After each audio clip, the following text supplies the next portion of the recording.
ආචාර්ය ස්වර්ණා චන්ද්‍රසේකර ඉදිරිපත් කරයි විශ්වකාන්තා සාහිත්‍ය.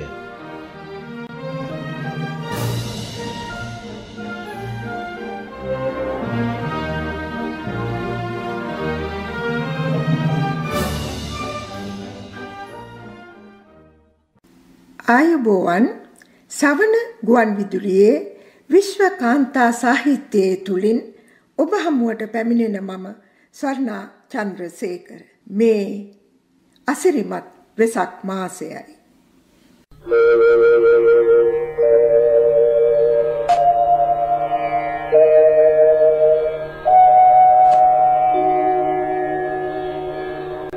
සබ්බ පාපස්ස අකුරණං කුසලස්ස උපසම්පදා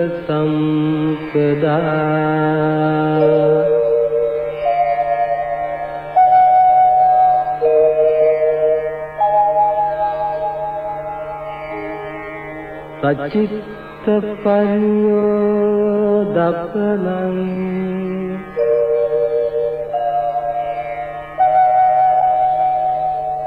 ඒතං බුද්ධාන සාසනං. තිලොවට තිලක වූ කරුණා නිධාන වූ ජාති ජරා ව්‍යාධි මරණ සංඛ්‍යාත සසර මහ කතරින් සත්වයන් ගොඩලා නිවන නැමැති පටුන් ගමට පමුණුවන්නා වූ සම්මා සම්බුදු රජාණන් වහන්සේගේ උපත බුදු වීම හා පිරිනිවන් පෑම සිදු වූයේ සුපින්බර වෙසක් මස පුන් පොහෝ දිනයේදී. කාන්තා විමුක්තිය වෙනුවෙන් බුදුන් වහන්සේගෙන් සිදු වූ අනූපමේය මෙහෙය මෙනෙහි කිරීමට සුදුසුම කාලයයි මේ. අද මම සාකච්ඡාවට භාජන කරන්නේ ත්‍රිපිටකයේ එන කුද්දක නිකායට අයත් තේරි ගාථා නොහොත් තේරි ගී ගැනයි. තේරි ගාථා යනු කාන්තා විමුක්තියේ උදාන ගීතයි. පුරුෂාධිපත්‍යයෙන් පීඩා විඳි ಭಾರತೀಯ කාන්තාවට සමාජයේ ඉහළ ස්ථානයක වැජවීමට මඟ පෙන්වූයේ බුදුදහමයි. බුදුරජාණන් වහන්සේගේ මහා කරුණාව සහ සමානාත්මතාවයි. එනිසාම බුදුන් වහන්සේට අනෙකුත් ශාස්ත්‍රූන් අතර විශේෂ ස්ථානයක් හිමි වෙනවා. මෙහිලා ආනන්ද හිමියන්ගෙන් සහ මහා ප්‍රජාපති ගෞතමියන්ගෙන් සිදු වූ සේවය අනූපමේයයි. පාරමිතා බල පූරිත පූජිත බුද්ධ දිවාකර යානෝ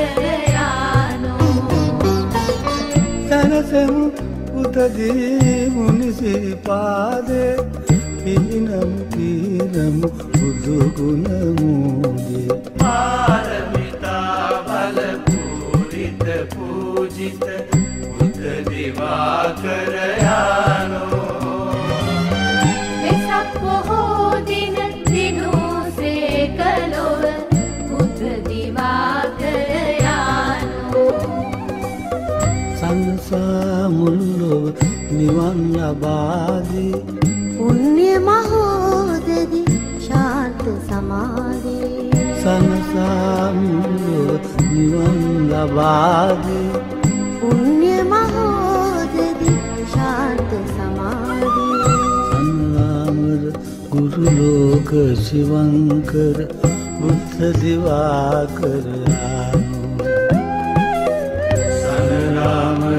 ගුරු ලෝක ශිවංකර බුද්ධ දිවාකර යානෝ කරමුලිඳුන්ගේ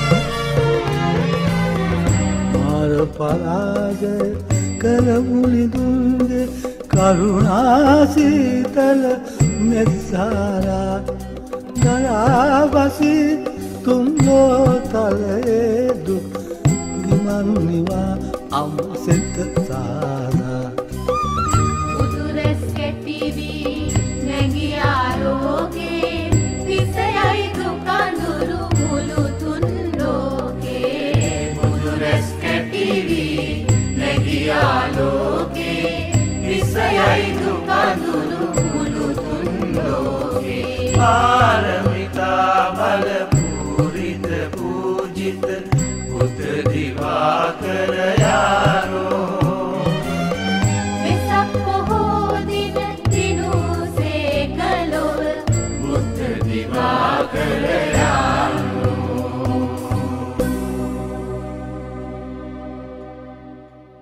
මෙම තේරි ගාථා සමහරක් මහා ගත්කතුවර මාටින් වික්‍රමසිංහ මහතා තේරි ගී නමින් සිංහලයට අනුවර්තනය කර තිබෙනවා.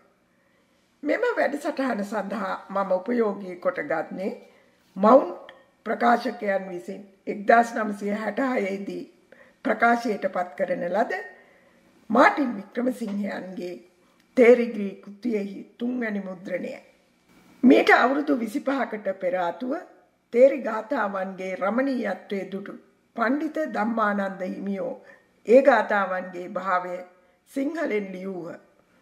තේරි ගාථාවන්ගේ ශ්‍රේෂ්ඨත්වයේ පිළිබඳ හැඟීමක් මා පළමුව ලැබුවේ ධම්මානන්ද හිමියන්ගේ සිංහල භාවය කියවීමෙනි යයි කතුවරයා පෙරවදනෙහි සඳහන් කර තිබෙනවා. බුදුන් වහන්සේගේ අවදියෙහි කාන්තාව පිළිබඳව දැක් වූ ආකල්පය වත්මන් සමාජයට වඩා බෙහෙවින්ම වෙනස්. බ්‍රාහ්මණ සමාජයේ ස්ත්‍රියට ආගමික වතාවත් කිරීමට පවා අවසර තිබුණේ නැහැ. අවිවාහක සහ වැන්දුම ස්ත්‍රීන් අවමානයට භාජන වුණා. ಭಾರತයේ සමහර ප්‍රදේශවල සැමියා මිය ගිය විට වැන්දුම බිරිඳ එකම දර්ශනයේ දැවි සති පූජාව පැවැත්විය යුතුව තිබුණා. විශේෂයෙන්ම මෙය රාජස්ථානයේ රාජ්පුත් කාන්තාවන් අතර තිබුණා.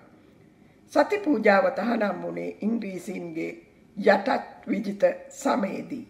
හින්දු පුරාණෝක්තීන් වල සඳහන් වෙනවා මේ සති පූජාවේ ආරම්භය ගැන. සිව දෙවියන්ගේ මුල්ම බිරිඳ තමයි සති දෙවඟන. සැමියාට ඇති ආදර භක්තිය පෙන්වීමට ඇය තම සිරුරට ගිනි දල්වාගෙන මිය ගියා. ඇයගේ නැවත ඉපදීම නොයසේනම් රීන්කානේෂන් තමයි ශිව දෙවියන්ගේ දෙවැනි බිරිඳ පාර්වතිය. සමහර කාන්තාවන් තමන්ගේ කැමැත්තෙන්ම සති පූජාව කළා. ඒත් සමහර කාන්තාවන්ගේ දැඩි අකමැත්ත නොතකා සැමියාගේ පවුලේ පිරිමි පවුලේ නම්බුව තකා වැන්දපුවන් දර්ශනයට ඇද දැමුවා. නේපාලයේ අතීතයේ වූ සිදුවීමක් මම YouTube එකෙන් දුටුවා. ලාබාල යුවතියකට මහලු මිනිසෙකු හා සරණ යාමට සිදු වුණා. ඒක එදාවදියේ තිබුණ සම්ප්‍රදායක්. ඇයට කුඩා දරුවෙක්ද ලැබුණා. මේ අතර මහලු සැමියා මිය ගියා. ඇගේ අකමැත්ත නොතකා ඇය දරසෑයට ඇද දැමුවා. සිය දරුවා හැර යාමට නොහැකිව දාරක ප්‍රේමයෙන් උතුරා ගිය ඇය දරසෑයෙන් පිටතට පැන දුවන්න පටන් ගත්තා. ඒත් ගැලවීමක් ලැබුණේ නැහැ. ඇය අල්ලාගෙන නැවතත් දරසෑයට ඇද දැමුවා. මේ සිදු වී ඇත්තේ ඉන්දියාවේ යටත් විජිත සමයේදී. නීතියෙන් තහනම් කළත් මෙවැනි සිදු වී ඇති බවයි මෙයින් පැහැදිලි වන්නේ. බුදුන් වහන්සේගේ සමයෙහි කාන්තාවන්ගේ සමාජීය තත්ත්වය ගැන අවබෝධයක් ලැබීමට මෙම සාධකයම ප්‍රමාණවත්. පැවිදි බව ඉල්ලා මහා ප්‍රජාපති ගෝතමිය විසින් සංවිධානය කරන ලද මහා කාන්තා පෙළපාලිය ලේඛනගත මුල්ම කාන්තා පෙළපාලිය බව මහාචාර්ය ලෝනා දේවරාජා මහත්මිය ප්‍රකාශ කර සිටිනවා. මේ සිදු වූයේ මෙයට වසර 2500කට පමණ පෙරයි. බුදුන් වහන්සේ හමුවට යන පුද්ගලයන් මහණ වුණා. මේ නිසා බොහෝ බිරින්දෑවරුන්ට සැමියන් අහිමි වුණා. මහා ප්‍රජාපති ගෝතමියගේ අරමුණ සාර්ථක කර ගැනීමට අනෙකුත් සැමියන් අහිමි වූ රාජකීය කාන්තාවන්ගේද පූර්ණ සහයෝගය ලැබුණා. සතපුම් සිය ගණනක පාගමනින් දූවිල්ලෙන් වැකුණු සිරුරෙන් හා ඉදිමුණු දෙපා වලින් යුතුව මහා ප්‍රජාපති ගෝතමිය ප්‍රමුඛ කාන්තාවන් පිණිස බුදුන් වහන්සේ හමුවට ගියා. බුදුන් වහන්සේ සහ ගෝතමිය අතර වූ සාකච්ඡාව සම්බන්ධීකරණය කළේ ආනන්ද හාමුදුරුවෝ. එම සාකච්ඡාවේදී ආනන්ද හිමියන් බුදුන් වහන්සේගෙන් ඇසූ ප්‍රශ්නය අංගුත්තර නිකායේ ගෝතමී සූත්‍රයේහි සඳහන් වෙනවා. බුදුන් වහන්සේ කාන්තාවකට ගීගේ හැරදමා තථාගත ධර්ම විනයට පැමිණ පැවිදි වී සෝවාන් සකෘදාගාමි අනාගාමි හෝ අරහත් ඵල ලබා ගැනීමට නොහැකිද? බුදුන් වහන්සේගේ ඍජු පිළිතුර උනේ පුළුවන් යන්නයි. භික්ඛුණී ශාසනය පිහිටුවීම සම්බන්ධයෙන් බුදුන් වහන්සේටත් ආනන්ද හිමියන්ටත් සමහර භික්ෂුන් වහන්සේලාගෙන් දෝෂාරෝපණ විඳීමට සිදු වූ බව ප්‍රකට කරුණා. ආනන්ද හිමියන් කාන්තාවන්ගේ ගෞරව ආදරයට පාත්‍ර වුණා. බුදුන් වහන්සේ තනතුරු දීමේදී භික්ෂූන්ටත් භික්ෂුණීන්ටත් උපාසකයන්ටත් උපාසිකාවන්ටත් සමතැන් දුන්නා. කිසිම වෙනසක් කළේ නැහැ. මහා ප්‍රජාපති ගෝතමිය පැවිදි වී රහත් ඵලයට පැමිණියා. ඇය පිරිනිවන් පෑමට අවසර ඉල්ලූ කල්හි බුදුරජාණන් වහන්සේ මෙසේ වදාළා. ගෝතමිය, ස්ත්‍රීන්ගේ ධර්මාභිසමය පිළිබඳව බාලයන්ගේ සිත් තුළ ඇති වැරදි දෘෂ්ටිය දුරු කිරීම සඳහා ඉර්ධි ප්‍රාතිහාර්ය දක්වන්න. මහා ප්‍රජාපති ගෝතමිය පෑ පෙළහර ඉර්ධිමතුන් අතර අගතැන්පත් මුගලන් මහරහතන් වහන්සේගේ ඉර්ධි ප්‍රාතිහාර්යයට නොදෙවෙනි වූ බව ගෝතමී සූත්‍රයේ සඳහන් වෙනවා. ස්ත්‍රීන් භික්ෂුණී ශාසනයට ඇතුළත් වීමට හේතු වූ කරුණු තේරි ගාථා තුලින්ම විද්‍යමාන වෙනවා. ස්ත්‍රීත්වය නිසා තත්කාලීන සමාජයෙන් කාන්තාවන්ට විඳින්නට සිදු වූ මානසික හා කායික පීඩන, දිලිඳුකම, යෞවන ප්‍රේමයේ හේතු කොටගෙන දුක්ඛිත හා අභාග්‍ය සම්පන්න තත්වයන්ට මුහුණ දීමට සිදුවීම, සැමියා හා බිරිඳ අතර ප්‍රශ්න, පුරුෂාධිපත්‍යයෙන් පීඩාවට ලක්වීම නිසා එදිනෙදා ජීවිතයේ වූ අසහනකාරී තත්වය, සැමියා මිය යාම ආදිය කැපිපෙනෙන හේතුයි. මෑතක් වනතුරුම සමාජයේ විසින් කොන් කරන ලද වැන්දඹුවන් ගත කරන ශෝචනීය ජීවිතයට නිදසුනක් වශයෙන් ಭಾರತೀಯ සම්භවයක් ඇති කැනඩාවේ ටොරොන්ටෝ නගරයේ අපහා වෙසෙන චිත්‍රපට අධ්‍යක්ෂවරියක් වූ දීපා මේතාගේ ජාත්‍යන්තර සම්මානයට පාත්‍ර වූ වෝටර් නමැති චිත්‍රපටයේද The Forgotten Woman නමැති වාර්තා චිත්‍රපටයේද දැක්විය හැකියි. ස්ත්‍රියක් වීම නිසා සමාජයෙන් පීඩා විඳින කාන්තාවන් වෙනුවෙන් ඇය කරන සේවය මේ වෙසක් සමයේ අපි අගය කළ යුතුමයි. ඉන්දියාවේ වෘන්දාවන් පෙදෙසෙහි දුගී වැන්දඹුවන් සිඟමනෙන්ද මධ්‍යම පන්තික වැන්දඹුවන් සුවපහසුවෙන්ද ගත කරන ජීවිතය Forgotten Woman වාර්තා චිත්‍රපටයෙන් විද්‍යමාන වෙනවා. මථුරාවේ උපත ලබා වෘන්දාවන්හි ළමා කාලයේ ගත කළ ක්‍රිෂ්ණ දෙවිඳුන් නිසා වෘන්දාවන් වැන්දඹුවන් අතර ජනප්‍රියයි. බුදුන් වහන්සේගේ සමයෙහි මෙය මහා ජනපදවලින් එකක්. අවුරුදු 2500කට පෙර වැන්දඹුවන්ගේ තත්වය කෙසේ වීදැයි සිතා ගැනීමට මේ නිදසුනම ප්‍රමාණවත්. බුදුන් වහන්සේ සමයේ වෙසූ චන්දා තෙරණියගේ ජීවිත කතාව දිලිඳු බවින් පීඩා විඳි වැන්දඹුවකගේ දුක් සුසුමක් වැනි. පුතුන්ද නෑ මිතුරන් නැති වැන්දඹුවක් වූ මම නොලැබූ පත්පිඩ රෙදි කඩ ඇතුවම ජීවත් වූ යෙමි දිලිඳුව දුකසේ. මැටි බඳුනක්ගෙන සැරයටියක් හා ගෙන්ගෙට ගොස් සිඟමින් කා හිසට සෙවන දෙන සෙවනක් නැති වූ නිසා ඇවිද්දෙමි සත් අවුරුද්දක් මම සීතෙන් ගැහෙමින් අවුවෙන් තැවෙමි.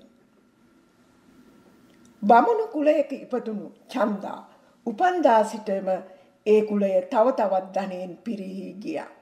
අහිවාතක රෝගයෙන් ඇගේ සැමියා හා සියලු නෑදෑයන්ද මැරී ගියා. එදා තිබුණ දරුණුම වසංගත රෝගයක් තමයි අහිවාතක රෝගය. ඒ රෝගය හැදෙන්නේ සදුන් ගස්වල මල් පිපෙන කාලයට. අහි යනු නාගයන්, වාතක යනු සුසුම්. නාගයන් සදුන් මල් සුවඳට සදුන් ගස්වල එතෙමින් හරින විස සුසුම් මේ රෝගයට හේතු වන බව ಭಾರತೀಯ ජන සාහිත්‍යයේ සඳහන් වෙනවා. නිවසෙහි උතුරු බිත්තිය බිඳගෙන පිටතට පැමිණ ප්‍රදේශයේ හැර යන අයට පමණක් මේ වසංගත රෝගයෙන් දිවි බේරාගත හැකි බව සඳහන් වෙනවා. බෞද්ධ සාහිත්‍යයේ එන සාමාවතී රජුගේ කතාවක් මෙවැන්න. ඇය අහිවාතක රෝගයෙන් මිදෙන්නට දෙමාපියන් සමග උතුරු බිත්තිය බිඳගෙන උදේනීපුරයට පැමිණියා. රූමත් බමුණු කාන්තාවක් වූ ඇය උදේනි රජුගේ මෙහෙසිය වුණා. චන්දා පටාචාරා තෙරණිය දුටුවේ මහා පින්වත් කාන්තාවක් ලෙසයි. ඒ ඇයට මිනිසුන්ගෙන් කැම බීම ලැබෙන නිසායි. මෙයින් ඇගේ අව්‍යාජ සිතුවිලි නිරූපණය වෙනවා. අනුකම්පා කොට තෙරණි පැවිදි කළා මා දිලිඳු පරම දහම්හි යෙදුවා අනුශාසනයෙන් හිතවත්. අසා ඔවුන් වදන් එලෙසින් පිළිපැදීම නිසා සඵල විය අවවාදය ලබා තුන්විදු රහත් වීමි. පටාචාරා තෙරණියත් ජීවිතයේ දුක් අනුභව කළ තැනැත්තියක්. චන්දාගේ දුක හඳුනා ගැනීමටත් ඇය පැවිදි කරවා විමුක්තිය ලබා දීමටත් තෙරණියට හැකි වුණා. ඇගෙන් ලද කමඨහන් පිළිපැද රහත් ඵලය ලබා ගැනීමටත් සදහටම දිලිඳු කමින් මිදීමටත් චන්දා තෙරණියට හැකි වුණා.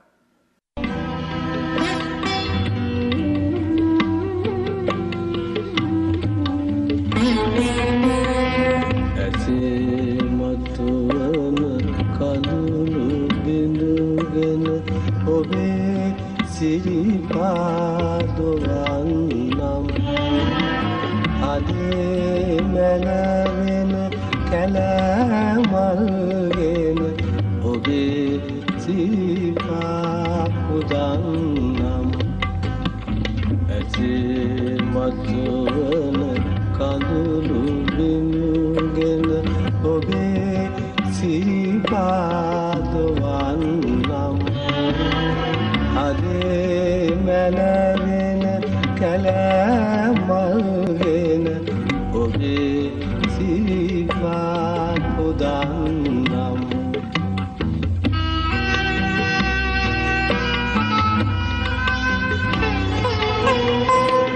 කෙලෙස් මල පිරිනුවර අතහැර වවුන් වඩනට වනේ වැඩි ඔබ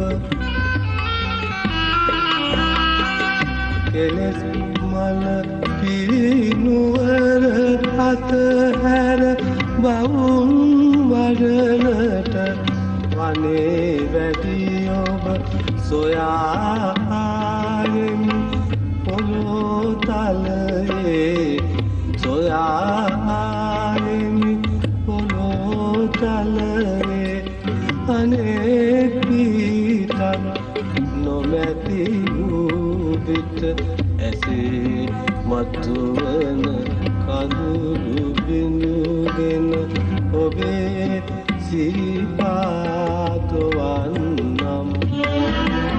අදේ මැනවෙන කැලෑමල්ගෙන ඔබේ සිරිපාපුදන්නම්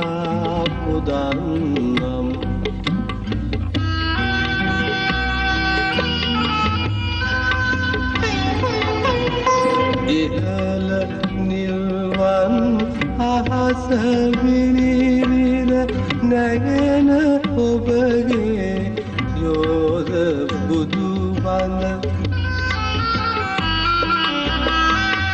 ඉහළ නිල්වන් අහස විනිවිද නැගෙන ඔබගේ යෝධ බුදු බඳ මගේ නෙත සිත මෝහනය කර මගේ නෙත සිත මෝහනය කර මගේ කුදු බව පසක් කර ඇත ඇසේ මතුවන කඳුළු බිඳුගෙන ඔබේ සිරිපාද වන්නම් අදේ මැලවෙන කැලෑමල්ගෙන ඔබේ සිරිපා පුදන්න.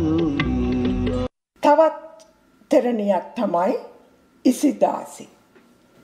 ඉසිදාසි තේරිය පැවිදි වුණේ අඹසැමි ප්‍රශ්නවලින්. නොයසේ නම් විවාහය පිළිබඳ ප්‍රශ්නවලින් ඇති වූ දැඩි කලකිරීම හේතු කොටගෙන. ඇය පැවිදි දිවියට පත් වූ පසු දිනක් බෝධි තේරිය සමග පිටු සිඟා ගොස් ගන්තෙර පාළු වැලිතලයක හිඳගෙන දිවා ආහාරය ගත්තා.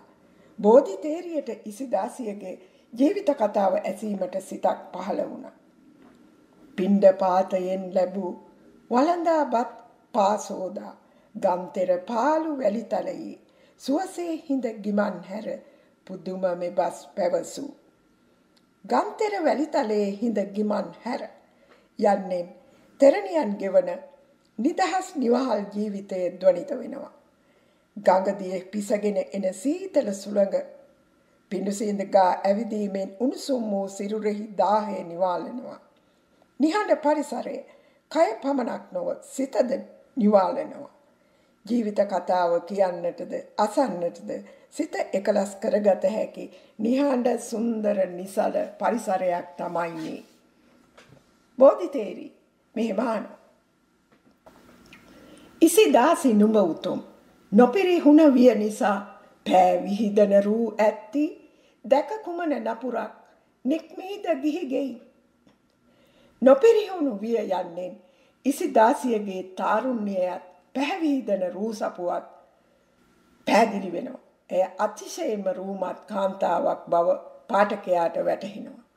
මෙතරම් රූමත් ඉසිදාසිය ගිහිගේ හැර යාමට හේතුව දැනගැනීමේ කූලක් බෝධිතේරියට ඇති වුණා. තමා උදේනීපුරෙහි සිටුවරයෙකුගේ එකම දියණිය බව ඉසිදාසි තේරිය බෝධිතේරියට පැවසුවා. ඇය වැඩුණි සැප සම්පත් සහ දෙමාපියන්ගේ දැඩි ආදරය මැද. කල වයස පැමිණියාම දෙමාපියන් ඉසිදාසිය ධනවත් සිටුවරයෙකුගේ පුත්‍රයෙකුට විවාහ කර දුන්නා. උදේ සවස දෙකෙහි නැදිමයිලන් වෙත ගොත් හිස තබා දෙපා පිට වඳිමි. මහිමිහුගේ නගා සොහොයුරා පරිජනය යන මොවුන් දැක නැගී අසුන් දෙමි ඉත සිතින්. එහි සැදෙන කෑමෙන් බීමෙන් හා කැවිලියෙන් පවරමි ඔවුන් සනහා ගොස් ළඟට සුදුසුදේ දෙමි නිතර ඔවුන් හට. ඇය සැමියාගේ දෙමාපියන්ට හා පවුලේ සැමටත් දැසි දසුන්ටත් සැලකුවේ ඊටාම ආදරයෙන් සහ කරුණාවෙන්. එමෙන්ම සැමියාටත් ඇය සැලකුවේ දැඩි ආදරයෙන් සහ ගෞරවයෙන්. බත් පිස වලන් සෝදමි පුතුට සලකන මවකසේ මමද සලකමි සැමිහුට. මෙසේ බැඳී ඇලී හිමිහුට බැල කරන නිතර නිහතමාන සිල්වත් මට කෝපයෙන් ඔහු කතා කරන්නේ. දාසියකසේ කෙතරම් ආදරෙන් සැමියා රැක බලාගත්තද කෙතරම් සැලකුවද සිල්වත් ගුණවත් රූමත් බිරිඳට සැමියා කතා කළේ කෝපයෙන්. මෙසේ ටික කලක් ගත වූ පසු සිටු පුත්‍රයා සිය දෙමාපියන් වෙත ගොස් ඉසිදාසිය පිටමන් කරන ලෙස කියා සිටියා. ඉසිදාසිය හා එකගෙයි නොවසමි පිටරට බලා යමි. එසේ නොයන ලෙස පුත්‍රයාගෙන් ඉල්ලා සිටි ඉසිදාසියගේ නැදිමයිලන් නුඹ කළ අපරාධයේ කුමක්ද ඔහුවට ඇතිතතු කියව යයි තර්ජනය කළා. ඉසිදාසි තම නිවැරදි බව කොතරම් කීවත් ඔවුන් පිළිගත්තේ නැහැ. පුත්‍රයාගේ පැත්තගත් දුම්නස් වූ නැදිමයිලන් මිනිස් වෙස් ඇති සිරිකතගෙන් පිරිහුණෙමු කියා චෝදනා කරමින් ඉසිදාසිය ඇගේ දෙමාපියන් වෙත යැව්වා. ඉන්පසු ඇගේ පියා කලින් සිටුපුත්‍රයාට දුන් දෑවැද්දෙන් අඩක් සමග වෙනත් සිටුපුත්‍රයෙකුට විවාහ කර දුන්නා. ඒ විවාහයක් තිබුණේ මාසයක් පමණයි. ඊළඟට ඇගේ පියා සිඟමින් යන සිඟන්නෙකු කැඳවාගෙන විත් වස්තුවදී ඉසිදාසිය පාවා දුන්නා. ඇය ඔහුටත් ආදර කරුණාවෙන් සැලකුවා. සති දෙකකට පසුව ඔහුත් ඇගේ පියා ළඟට ගොස් ඉසිදාසිය හා විසිය නොහැකි බව පවසා හිටියා. සබලය ආත්මය මගේ නැත ඉසිදාසියට ඇල්මක් විසුමක්ද නැත එකගේ. විවාහ 3ක්ම කඩාකප්පල් වූ ඉසිදාසියට ජීවිතය ගැන දැඩි කලකිරීමක් ඇති වුණා. දිවි නසා ගන්නෙමි නැතිනම් පැවිදි වන්නෙමි යයි ඇය පියාට තරයේ කියා හිටියා. මේ අතර දිනක් ජිනදත්තා තෙරණිය පිණ්ඩපාතයේ යන ගමන් ඉසිදාසියගේ සිටුමැදුරට පැමිණියා. ඇය මෙහෙණියට අසුන් පනවා ආහාර පිළිගන්වා දහම් අසා තමා පැවිදි කරන ලෙස ඉල්ලා සිටියා. මම වැඳ මව්පියන් හා සියලු නෑයන් පැවිදිව සත් දිනකින් තුන්වෙදු හා සැනසුමද ලැබීමි. සුරූපී සිල්වත් ඉසිදාසිය සැමියන් තිදෙනෙකුටම එපා වීමට හේතුව ඇගේ අව්‍යාජ ජීවිත කතාවෙන් ගම්‍යමාන වෙනවා. කාමාතුර හිමියන්ට ඇය වැනි සුසිල්වත් බිරිඳක් ගැලපුණේ නැහැ. ආදරයෙන් සලකන ඇයට ඔවුන් වෛර කළා. යාදක නොරත රත සමග පෑහීමක් නැත. එදා පමණක් නොව අද සමාජයේ ඉසිදාසියන් සිටින්නට පුළුවන්. මෙය එදත් අදත් කවදත් තිබෙන සංකීර්ණ වූ සදාතනික වූ ප්‍රශ්නයක්. ඔබ මේ සවන් දෙන්නේ සවන ගුවන් විදුලියේ විශ්ව කාන්තා සාහිත්‍යය වැඩසටහනටයි.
පටාචාරා සහ කුණ්ඩලකේශී සුරූපී සිටුකුමරියන් දෙදෙනෙක්. සැප සම්පත් මැද දාස්යන් මැද වැඩුණු ඔවුන් දෙදෙනාටම සිටු මාලිගයෙන් පිටත තිබුණු ලෝකයේ ගැන අවබෝධයක් තිබුණේ නැහැ. යෞවන ප්‍රේමී ලද බොළඳ සිහින පසුපස ලුහුබැඳි ඔවුන් දෙදෙනාම සම්මතයට පටහැනි වූ තරුණයන්ට පෙම් කළා. පටාචාරා තමා පෙම්බැඳි දාසයා සමග රහසින් පලා ගොස් දරුවන් දෙදෙනෙකුද ලැබුවා. දෙමාපියන් බලන්නට එන ගමනේදී සැමියා හා දරුවන් දෙදෙනා ඛේදනීය ඉරණමකට ගොදුරු වුණා. දරුවන් සහ සැමියාගෙන් වියෝ වී සොවින් හඬමින් වැළපෙමින් ඇය දෙමාපියන්ගේ නිවසට යාමට පටන් ගත්තා. නිවස අසලට පැමිණි විට දක්නට ලැබුණේ කලින්දා වැස්සෙන් කඩා වැටුණු සිටු මාලිගාවට යට වී මියගිය දෙමාපියන් සහ සොයුරන් එකම දරසෑයේ දැවෙන හැටි. ශෝකයෙන් වියරූ ඇගේ සිහිය විකල් වුණා. නිරුවතින් වීති ගානේ දුවන්නට පටන් ගත්තා. සමාජයෙන් ඇයට ලැබුණේ ගල්කැට පහරවක්. අහම්බෙන් ඇය බුදුන් වහන්සේ දම් දෙසමින් සිටි ස්ථානයට පැමිණුණා. ඇය පළවා හැරීමට සූදානම් වූ මිනිසුන් වැළකූ බුදුරජාණන් වහන්සේ ඇයට දම් දෙසුවා. කායික මානසික පීඩනයට ගොදුරු වූ පටාචාරාවට මානසික සුවය ලබා දුන්නේ බුදුන් වහන්සේ. ඇය පැවිදි වුණා. පැවිදි වී රහත් බව ලැබුවා. එපමණක් නොවේ විනයධර භික්ෂුණීන් අතර අග්‍රස්ථානයද ලැබුවා. කුණ්ඩලකේශී පටාචාරාවට වඩා වෙනස් වූ පෞරුෂයක් ඇත්තියක්. මේ පටාචාරායි කුණ්ඩලකේශී දෙන්නට මුනේ එක සමානම දේ. කුණ්ඩලකේශී සිටු මාලිගාවේ සඳලු තලයේ සිට වදක භූමියට ගෙන යන හැඩිදැඩි කඩවසම් දරුණු සොරෙකුට දුටු සැනින්ම පෙම්බැන්දා. Love at first sight. ඔහු හා විවාහ වීමට නොලැබුණොත් මිය යන බවට තර්ජනය කරමින් නොකා නොබී යහනට වී නිදාගත්තා. දෙමාපියන්ද දියණිය කෙරෙහි තිබූ ආදරය නිසාම වදකයන්ට අත්ලස් ගෙවා රහසින් සොරා මුදවාගෙන සිටු මාලිගාවට ගෙනවිත් දියණිය ඔහුට පාවා දුන්නා. කුණ්ඩලකේශී සිය සැමියාට සියතින්ම කවනවා පොවනවා. ඉතිරී යන ආදරයෙන් සලකනවා. ඇය සැමියාට මුළු හදින්ම ආදරය කළා. ඒත් සොරා ඇයට පෙරලා ප්‍රේම කළේ නැහැ. සිටු මාලිගයේ සිරවී සිටීම ගෑණියක් බිරිඳ කොටගෙන ජීවත් වීම ඔහුට වදයක්. ඇයගෙන් මිදෙන උපක්‍රමයක් තමයි ඔහු කල්පනා කරමින් හිටියේ. දිනා සොරා තම මරණයෙන් බේරා දෙන ලෙස චෝර පබ්බතේ දෙවියන්ට බාරයක් වූ බව කුණ්ඩලකේසිට කිව්වා. ඒ බාරය ඔප්පු කිරීමට චෝර පබ්බතයට යාමට අවශ්‍ය බවත් කීවා. කුණ්ඩලකේසීත් සැමියාගේ ඉල්ලීමට සතුටින් එකඟ වී සියල්ල සූදානම් කළා. සැමියාගේ ඉල්ලීම පරිදි අනර්ඝ ආභරණ වලින් සහ වටිනා සල්පිලි වලින් සැරසුණා.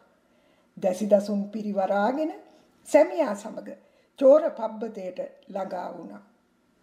භාරය ඔප්පු කිරීමට පර්වතයට නැගිය යුත්තේ තමා සහ ඇය පමණක් බවත් දසිදසුන් පර්වතයේ පාමුල රැඳවිය යුතු බවත් ඔහු ඇයට පැවසුවා.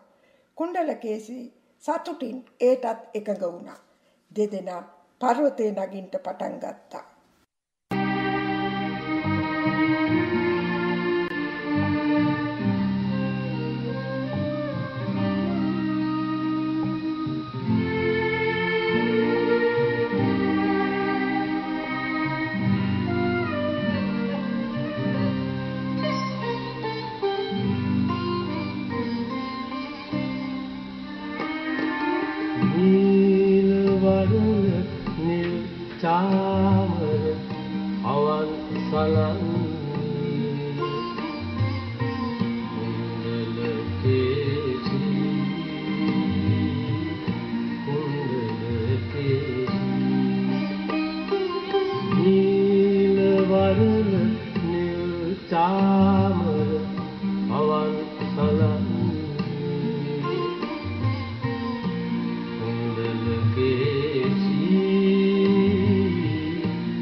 කමලින් ගතදුලවන් සිනාකන් රැහැනි මනගලලන්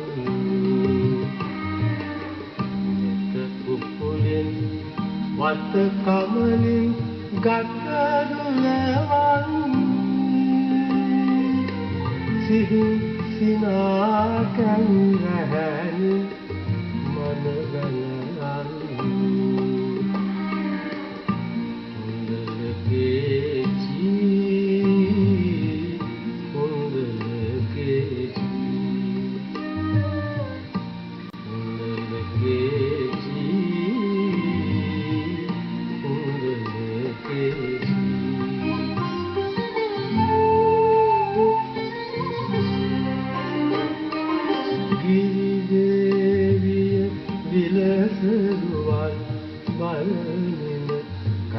සරහාගෙන ගිරිමුණුනත දෙව් අනරට යමු අපි ළඟ ලසින ගිරිදේවිය විලසරුවන් වයනින කත සරහාගෙන ගිරිමුණුනත දෙව් අනරට යමු අපි ළඟ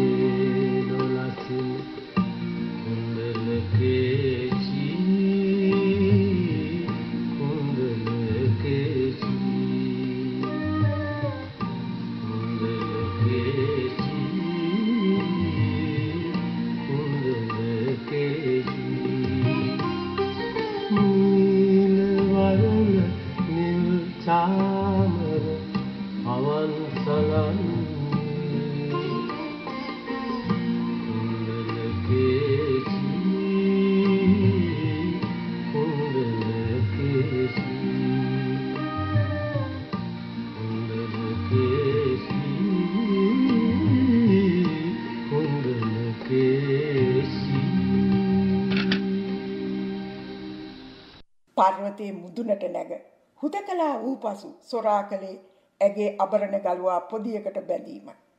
මරණයෙන් බේරාගෙන සුව පහසු දිවියක් ලබා දී හද බැඳි ප්‍රේමයෙන්ද පුදකල තම සැමියා තමා මරා දැමීමට සූදානම් වන බව වටහාගත් කුණ්ඩලකේසි උපක්‍රමශීලී වුණා. තමා සැමියා සිතන තරම් මෝඩියක් නොවන බව තහවුරු කරමින් කුණ්ඩලකේසි සැමියා පව්වෙන් පහළට තල්ලු කළා. ආපසු දෙමාපියන් ළඟට කිසිසේත්ම යා නොහැකි. ඇය වහාම තීරණයක් ගත්තා. ස්ථානෝචිත ප්‍රඥාවෙන් අබරණ පොදිය පව්වෙන් පිටතට වීසි කළා. පව්වේ අනික් පසින් අමාරුවෙන් පහළට බැසගෙන ගොස් ගම්මානයකට ළඟා වුණා. අනතුරුව ජෛන උවැසියක් බවට පත් වුණා. ඇය ජීවිතයේ ස්වභාවය ගැන වාද කර කර ඇවිදින්න පටන් ගත්තා. කිසිම කෙනෙකුට ඇය පරාජය කිරීමට හැකි වුණේ නැහැ. මෙසේ කලක් වාද කරමින් ඇවිදින විට සැරියුත් හිමියන් මුණ ගැහුණා.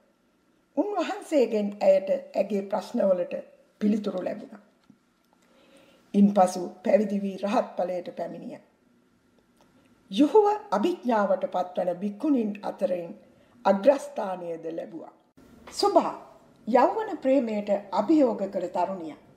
යෞවන වියේදීම පැවිදි බව ලැබූ ඇය බුදුන් වහන්සේගෙන් කමඨහන් ලබාගෙන විදසුන් වැඩීමට ජීවකයන්ගේ අඹ උයනට ඇතුළු වෙමින් සිටියා. ඇය යන මග අවුරා සිටියේ කඩවසම් තරුණියෙක්. ඔහු ඇගේ රූපශ්‍රීය සහ දැස දැක වශී වුණා. අදහන සුගත් සසුනගුරු සුගතිනු දෙසූ සිල් රකින බැහැරලූ රාග දොස් ඇති මට ඇයි නුඹ හරස් කපන්නේ? මෙහෙණියගේ ප්‍රශ්නයට තරුණයා පිළිතුරු දුන්නේ වෙනත් ආකාරයකට. ඔහු ඇගේ රූ සපුව වර්ණනා කරමින් තම රාගික චේතනාවලට අවනත කර ගැනීමට මාන බැලුවා. නුඹහට තරුණ නොපවිතු කුමක් පිණිසද මහාන කම්මේ දමව කහ සිවුරු එව සුපිපි මෙවන්හි රමණය කරමු රහසේ සුවඳ පවන් හමයි දෙසින් දුමිඳු රොණින් නැගී සිටී ලැබු සමයෙහි මේ වසන්තය කරමු රමණය සුපිපි මෙවන්හි පැලඳි මල් මුදුන් ඇති දුමිඳු ගිගුම් දෙයි නැග සසල වූ හදින් එකලාව වනවදින නුඹේ රතිය කුමක් වේද? අහස උසට නැගි මහගස්වල අතු වසාගෙන සිටින වසන්තයේ පිපි මල්වල සුගන්ධය මකරන්දේ මුසු වූ මදනල පාලු නිසල අඹ උයන රාගික චේතනා උද්දීපනය කරවන සුළුයි. සොහන වඩන කුණපයෙන් පිරි බිඳෙන සුළු මේ කයෙහි විමතියෙන් බලන නුඹ කුමන හරයක් දකින්නේද? සුභා තෙරණිය දූර්තයාගෙන් ඇසුවා. බොහොම සංයමේ. දූර්තයා මෙහෙණියගේ සුන්දර දෙනෙත් වර්ණනා කරන්නට පටන් ගත්තා. ඔහු තුළ ඇය කෙරෙහි රාගික චේතනා තීව්‍ර වෙමින් පවතිනවා. එබෙන ගිරිකුළු අතරින් කිඳුරඟන මුවදෙන යන ඔවුන්ගේ සුන්දර දෙනෙත් වැනි නුඹගේ දෙනුවන් දකින කාමේ නගී මාගේ කිඳුරු ලියකගේ මන්ද ලෝචන ලැබූ නුඹ හැර දුර ගියත් දිගු පියන් පත් සෙවන දෙන නුඹේ දෙනෙත් සිහි වෙයි වඩා පියතර වස්තුවක් නැත මෙමට වෙනකි. මෙම අවස්ථාවෙන් ගැලවීමටත් දූර්තයාගේ වර්ණනාවෙන් ගැලවිය හැකි තම සිත පාලනය කර ගැනීමටත් සුභා තෙරණිය යොදාගත්තේ ඊටාම බුද්ධිමත් උපක්‍රමය. මේ පස් කඳ තතු නොදුටු සම්බුදුන් වෙත නොවිසු පොළඹව කතක මාහැර වැරෙනකොට මසිත් ගැනුමට රාත්‍රු ගුලියක්සේ net පැහැ පිටු කොට තැනූ කඳුලෙන් තෙත් මේ ඇස් බුබුලෙන් දුකඳ හමන කබ උතුරයි. සිතට දිරිගත් සුභා තෙරණිය පංචස්කන්ධයේ ඇති තතු පැහැදිලි කළා. අනතුරුව නුඹ පැතූ ඇස නුඹ සතුටු තැනක ගෙන යවා කියා ඇස උගුලුවා දුන්නා. මේ අවස්ථාවෙන් ගැලවීමට හැකි එකම ක්‍රමය තමන්ටම රිදවා ගැනීම බව බුද්ධිමත් සුභා තෙරණිය අවබෝධකට ගත්තා. ඇගේ ක්‍රියාවෙන් බියටපත් රාගගිනි නිවී ගිය දූර්තයා ඇගේ දෙපතුල ළඟ වැඳ වැටි කිසි දිනක හිංසා නොකරන බවට පොරොන්දු වුණා. සුභා තෙරණිය ඊටාම අදිෂ්ඨානශීලීවද උපායශීලීවද නිර්භයවද මේ අවස්ථාවට මුහුණ දී දූර්තයා පරාජය කළා. විතරාගී බව ජයග්‍රහණය කළා. ස්ත්‍රී චිත්තයක අභිමානය හා ආත්ම ශක්තිය දුර දක්නා නුවණ සහ දැඩි භක්තිය මේන් කදිමට නිරූපණය වෙනවා. අනේපිටු සිටුවරයාගේ දාසියක වූ පුන්නාට දාස භාවයෙන් මිදී පැවිදි වීමට හැකි වුණේ දියට පැස පෞසෝදමින් සිටි බමුණෙකුට තතු පහදා දී බුදුන් සරණ යාමට මඟ පෑදූ නිසා. සිටු මැදුරේදී නිරතුරුවම බුදුන් වහන්සේගේ දම් දෙසුම් අසන පුන්නා තුළ ඇති වූයේ ධර්මයේ පිළිබඳ මනා අවබෝධයක්. ඇය බමුණාගේ පෞසේදීම උපහාසයට ලක් කළේ මෙන්න මේ ආකාරයටයි. හැසිරෙන දියෙහි නිති මැඩි කසුබු මෝරු කිබුල්ලු හා මාළුවෝද එසේනම් සගපුරට වඩිති නොවේ. බමුණ පවට බියෙන් දියෙහි ගිලෙන නුඹේ පින්ද පාවෙහි දියෙහි සේදී. එවිට නුඹට පින්ද නැත්තේ වේ. බමුණ එසේ නොකරව. සීතය නුඹේ හම නහමක් නසනු ලැබේවා. බුදුන් දහම් සංගුණ සරණ යමි බමුණා තෙරුවන් සරණ ගියේ පුන්නාගේ දහම් මඟ පෙන්වීම නිසා. රාජ වරප්‍රසාදලත් සූසට කලාවන්හි පරිපූර්ණ අම්බපාලි අඩ්ඩකාසී වැනි ඉහළ පැලැන්තියේ නගර ශෝභිනියන්ට මෙන්ම විමලා වැනි දිලිඳු ගණිකාවන්ටද භික්ඛුණී ශාසනයට ඇතුළු වී රහත් බව ලැබීම බුදුන් වහන්සේගේ සමානාත්මතාව හා ඔවුන් වෙත හෙළු සානුකම්පික දෘෂ්ටිය විදහා දැක්වෙන්න. මෙහෙණියක වී විදසුන් වඩා රහත් වූ අම්බපාලිය ජීවිතයේ යථාර්ථයේ තේරුම් ගත් ආකාරයේ ඇගේ මුවින් ගිලිහුණ පාඨයන්ගෙන් පැහැදිලි වෙනවා. රොදින් රොදගෙන ගොතා බැඳලා රන්කමින් සැරසූ මනා කොට කළු වරල් කෙඳි දැන් පලින් පල ජරාවෙන් දිරා ගොස් හැලීමෙන් පෑදුණු තැන් ඇත තට්ටය පෑදී සම්බුදු වදන ඇත්තකි. දිගුණෙත් සඟල නිල්වන් මැණික්සේ පැහැසරින් පෙර වශී කළා දුටුවන් සිත් ජරාවෙන් දිරුණු ඒ තැන් දනවන්නේ පිළිකුල සම්බුදු වදන ඇත්තකි නොවේ අන් අයුරකින් කිසිවක්.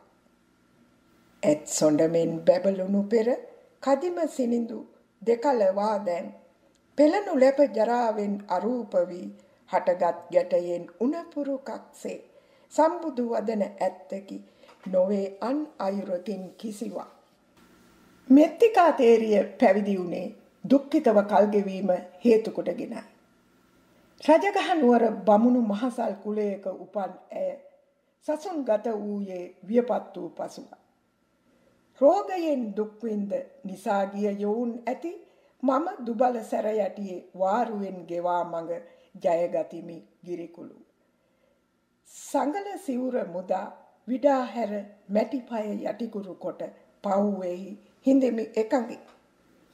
වාරුවෙන් ගෙවා මඟ ජයගතිමි ගිරිකුළුව යන්නෙන් අසනීපයේ මැඩගෙන වේදනාව අභිබවා විදසුන් වඩා ජයග්‍රහණය කළ බව දොනිත වෙනවා. මිදුනි කෙලෙසුන්ගෙන් සිත නැවත නූපදිනසේ පිළිසිඳ දතිමි තුන් විදු බුදු වදන සිදු කළෙමි මැනවි. මින්මතු දුකට පැමිණීමක් නැත. නැවත ඉපදීමක්ද නැත.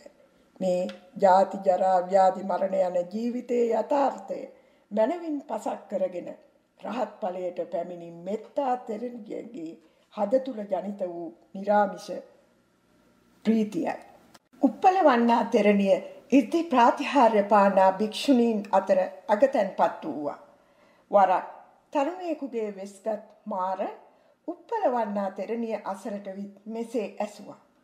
මුල සිට අගතෙක් පිපුණු මලින් හෙබි සල්රුක මුල හිඳින බොළඳ තනිකම දැක නොසැලෙද නුඹ ගෑනු සොඬුන් හට නැගෙන.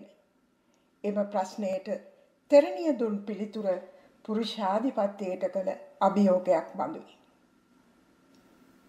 ගෑනු සොඬුන් 100,000ක් තාවැනි ආවද නොසැලෙයි කෙසකුදුමාගේ නොසැලෙමි බියකින් එහෙයින් මාරය තනිව නැගී නුඹ කුමක් කරන්නද? සිත මම වසඟ කොට ඉදිපද පුරුදු කළෙමි. සිව්මඟ පසක් කොට දැන බුදු සසුන පිළිපැදිමි තරකොට. පෙර ජීවිතය දනිමි දිවස පිරිසිදු කළෙමි. අනුන් සිත් දක්නා ඇසහා දිව කනද පහදා ගතිමි. චතුරාර්ය සත්‍යයේ පසක් කොටගෙන විදසුන් වඩා රහත් වූ ඇය මාරයාට බියවනුයේ කුමටද? නන්දුත්තරා තෙරණියද බ්‍රාහ්මණ කාන්තාවක්. නානා ශිල්ප ශාස්ත්‍ර උගත් ඇය නිගණ්ඨයන් සරණ ගොස් එකී ආගමට අදාළ වතාවත් කරමින් කල් ගෙවුවා. සඳහිරු ගින්න හා වැන්දෙමි අනික් දෙවියන් ගන්තෙර සොයා ගොස් මම එහි දියට බැස්සෙමි. බහුවත් පුරමින් හිස අඩක් පමණක් අවුල් හැරියෙමි. මහ පොළොව මට ඇඳවි වැලකුණෙමි රෑ ආහාර ගැනුමි. මසක් පාසා පුරදියවක් සඳත් උදේ හවස හිරුත් පුදමින් බ්‍රහ්මාදී දෙවියන් වන්දනා කරමින් තොටුපොළවලට බැස පව්සෝදමින් ඇය ගත කළ ජීවිතය මෙයින් පැහැදිලි වෙනවා. ඇය නානාවිද වෘතයන් සමාදන් වුණා. විවාදෙහි ඉතා දක්ෂ වූවා. මෙසේ කල් අරින සඳ ඇයට ඒ ජීවිතය එපා වුණා. ඇඟ උලා නාපියා සිත ඇතිව කය වඩන කාමයෙන් පීඩිතව හැඟ පැළඳ සැරසුණෙමි. නිගණ්ඨයන්ගේ අත්ථ කිලමතානු ධර්මය එනම් කයට දුක් දීම අතහැර ඇය කාම සුකල්ලිකානුයෝගයට පෙළඹුණා. එක් අන්තයකින් තවත් අන්තයකට සංක්‍රමණය කළා. සිත්සේ සිරුර පිනවමින් කල් හැරියා. මෙසේ දවස් අරින කල්හි දිනක් මුගලන් හිමියන් ඇයට හමු වුණා. අනතුරුව ලැබ සැදැහැ පැවිදිව අපිස් වීමි. කයෙහි තතු ඇති සැටිම දැකහලෙමි කාම රාගය. සිතුම් හා පැතුම් ඇති බව බැඳුම් සිඳ සියලු කාම බැඳි මුදාහැර සිත් ශාන්තිය ලදිමි. ඇය මධ්‍යම ප්‍රතිපදාව උගත්තේ මුගලන් හිමියන්ගේ. අනතුරුව බුදුන් වහන්සේගේ උපදෙස් අනුව විදසුන් වඩා රහත් බව ලැබුවා. බව බැමි සිඳ දමා නිරාමිෂ ප්‍රීතියද ලැබුවා.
කෙලෙස් මලින් උකටදී සිත නිවා තවන සුවය සොයා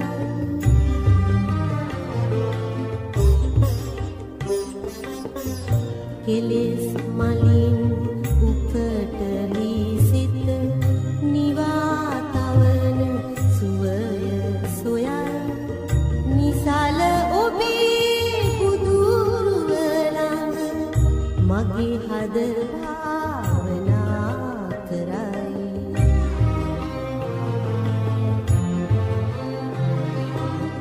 බුදු කරුණා දැස තිනි.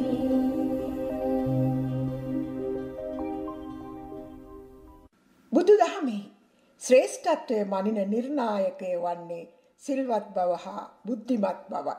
මේ 10 වෙනි සීලවති විශාක සිටුවරයාගේ ප්‍රශ්න निराකරණය කරමින් ධම්මදින්නා තෙරණිය කළ හරබර දේශනය බුදුන් වහන්සේගේ ප්‍රශංසාවට ලක් වුණා. මෙය මජ්ක්‍ධිම නිකායේ චූල වේදල්හ සූත්‍රයේ සඳහන් වෙනවා. විශාක ධම්මදින්නා තෙරණිය පඬිතේ ඊතා බුද්ධිමත්ය. එම ප්‍රශ්නවලට මා දෙන පිළිතුරත් එසේමයි. බුදුන් වහන්සේ වදාලා කේමා තෙරණිය පැවිදි වී නොබෝ කලකින්ම රහත් ඵලයට පැමිණියා පමණක් නොව මහා ප්‍රඥ යයි විශේෂ ස්ථානයක් ලබා ගැනීමටද සමත් වූවා. බුදුන් වහන්සේ ඇය හඳුන්වා ඇත්තේ පණ්ඩිතා ව්‍යක්තා මේ 10 වෙනි බහුසුතා චිත්ත කතා කල්යාණ පටිභානා යනුයි. වරක් සෝමා තෙරණිය ඉදිරියට පැමිණි මාර මෙහෙම ඇහුවා. ඍෂීන් විසින් දුර්ලභව ලබා ගන්නා ලද පදවියක් දැඟුල් නුවණ ඇති ස්ත්‍රියක් ලබා ගන්නේ කෙසේද? ඇය දුන් කදිම පිළිතුර බ්‍රාහ්මණ සමාජයේ පුරුෂාධිපත්‍යයේ සිඳ බිඳ දැමීමක්. සිත මනවින් සමාධිගත කළ කල්හි, නුවණ ඇති කල්හි, සදහම් ඇතිසැටියෙන් දක්නා කල්හි ස්ත්‍රීත්වයට කළ හැක්කේ කිනම් බලපෑමක්ද? නූතන කාන්තාවාදයේ නිරූපණය කෙරෙන මෙම ප්‍රකාශයේ බුදුදහම ස්ත්‍රීත්වය පිළිබඳව දක්වන ආකල්පය පැහැදිලි කරන සාධකයක්. තේරි ගාථා හෙවත් තේරිගි දිලිඳුකම, ඉඳුරන් පිනවීම, ජීවිතයේ දුක් ගැහැට, ස්ත්‍රියක් වීම නිසා සමාජයෙන් විඳින්නට වූ තාඩන පීඩන ආදිය නිසා උපන් කලකිරීමෙන් පීඩා විඳි කතුන්ගේ දුක් සුසුම් නොව සොම්නස් සුසුම් වැනි. තමන් විඳි දුක් පීඩා නිසා හදවතින් නැගී වේදනාව බුදුදහම මගින් මර්ධනය කිරීම හේතු කොටගෙන ඔවුන්ගේ හදවත් රාගික චේතනාවන්ගෙන් මිදී විතරාගී වුණා. තෙරණියන් තමන්ට විඳින්නට සිදු වූ පාඨකයා තැතිගන්වන සුළු වූ විපත් හා පීඩාවන් අනුන්ට කියන්නේ අපූර්ව වූ ආත්ම සංයමය. මෛත්‍රී, කරුණා, මුදිතා, උපේක්ෂා නම් වූ සතර බඹ විහරණ ප්‍රගුණ කොට ලබාගත් උපේක්ෂාවෙන් වෛරය, ක්‍රෝධය, පලිගැනීම ආදියෙන් විනිර්මුක්ත වූ ආත්ම සංයමය. එහෙයින්ම තෙරණියන්ගේ හදින් නැගී මුවෙන් පිට වූයේ නිරාමිෂ ප්‍රීතියේ ආනන්ද ගීතයි. නාලාගිරින් ගජවරං අතිමත්ත භූතං දාවග්ගි චක්ක මසනීව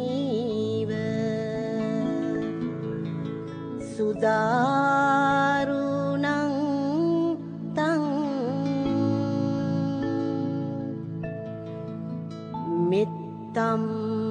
මිත්තම්බුසේක විදීනා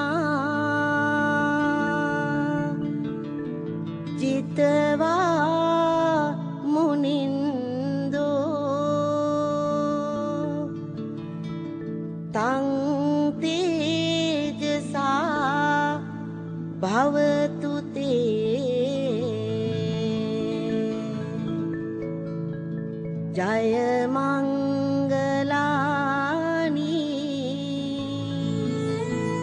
සමුගැනීමට කාලයයි මේ. අද දින මේ වැඩසටහන සඳහා අන්තර්ජාලයෙන් උපුටාගත් ආචාර්ය අමරදේවයන්ගේ සහ ආචාර්ය නන්දා මාලිනියගේ ගීත උපයෝගී කොටගත් බව ස්තුතිපූර්වකව සඳහන් කරනවා. ඔබ සැමට සම්මා සම්බුදු සරණයි.